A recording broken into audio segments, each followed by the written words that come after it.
So let's dig a little deeper with a pastor who toured one of those border facilities in question.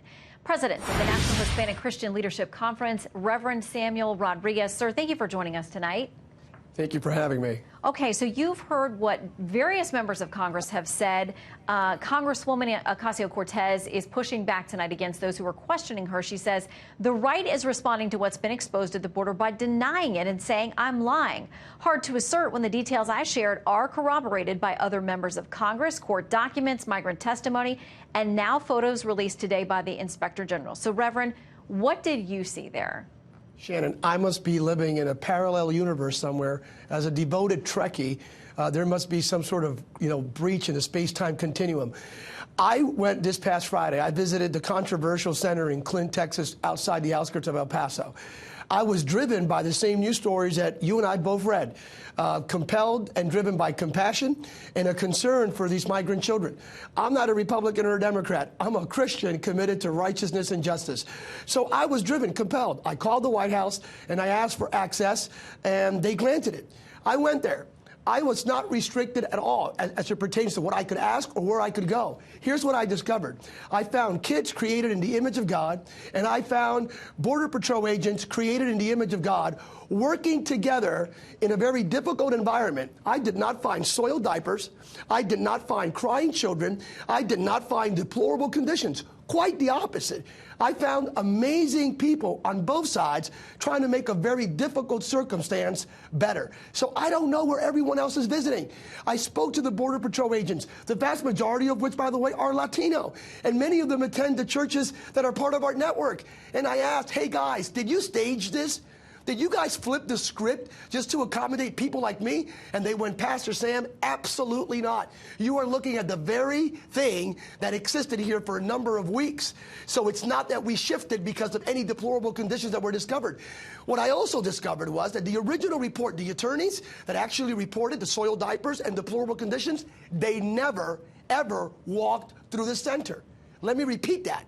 They never visited what I visited. They took that information anecdotally from interviews with children, mind you, from the age of 2 to the age of 17. Okay. So the truth sets you free. So let's talk about what the Inspector General, though, found. These are government inspectors from the Department of Homeland Security. They released the pictures that we're using. They are saying this has got to stop. We need help. There is a problem there. These facilities were never made for this amount of people. Part of the Inspector General report said senior managers at several facilities raised security concerns for their agents and the detainees. For example, one called the situation, quote, a ticking time bomb. Pastor, how do we get something done? Yep. And again, I wouldn't even deny or come against whatever the Inspector General reported. I visited one center. Now, in full disclosure, some of the agents were likewise expressing the angst, the consternation, and the frustration. They never signed up for this, especially when the borders were in a de facto way opened up. Our asylum system, our immigration system is so broken that it becomes precarious for everyone involved. I would agree and sign off on the statement coming from the Inspector General's office. We got here because Republicans and Democrats both failed miserably.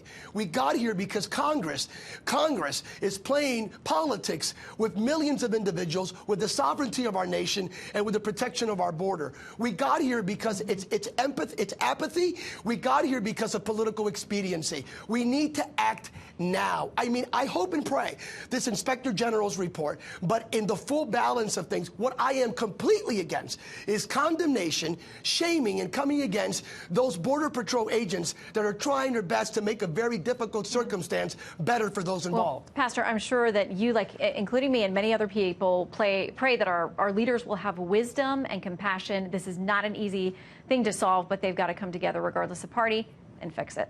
Pastor, thank you. In Jesus' name, thank you. All right, new tonight, a federal judge has blocked a Trump administration policy that would keep asylum seekers detained.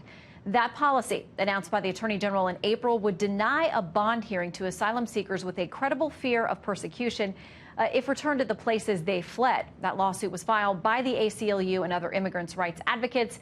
No word yet if the administration will appeal it.